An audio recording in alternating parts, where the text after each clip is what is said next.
आज आमर केंद्र गृहमंत्री एवं मान्यवर मुख्यमंत्री उपस्थित रे आज सारा ओडिशार विभिन्न नुआ थानार उद्घाटन कार्यक्रम पूर्णांग होइछे एवं जगतसिंहपुर जिलार आमर कुजंग थाना एवं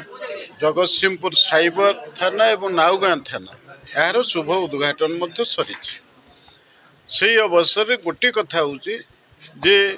नुआ थाना जरिया आमर जो ऑफिसर्स माने कार्य करुचंदी से माने ठीक भाव में कार्य करिवार सुजोग पाइबे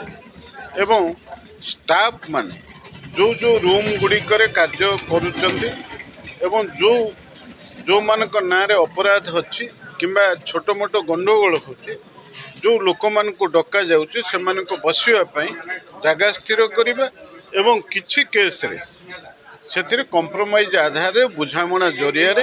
ये केस गुड़ी को मध्य समाधान करि परिबो सेथि पई स्वतंत्र भाव रे मध्य रूम रखा हिछि। तेणु आमे जतबळे आम राज्य को आगु को नौचे विकास गति की त्वरान्वित करुचे आमर थाना गुड़िकर काम को मुख्य आधार होची जे किभଳି भाव में शांति श्रृंखला रक्षा करिबा लॉ एंड ऑर्डर सिचुएशन को कंट्रोल रखिबा। तेणु से दृष्टिकोण थाना गुड़िक सुंदर हवा दरकार एवं बहु परिमाण रूम थिबा दरकार से आम सरकार ये योजना को हाथ को नहीं आज सारा ओडिशा बहु संख्यार नुआ थाना आज उद्घाटन है एवं से मान्यवर मुख्यमंत्री ये जो कार्यक्रम को हाथ को नहीं आम धन्यवाद जनाऊँ।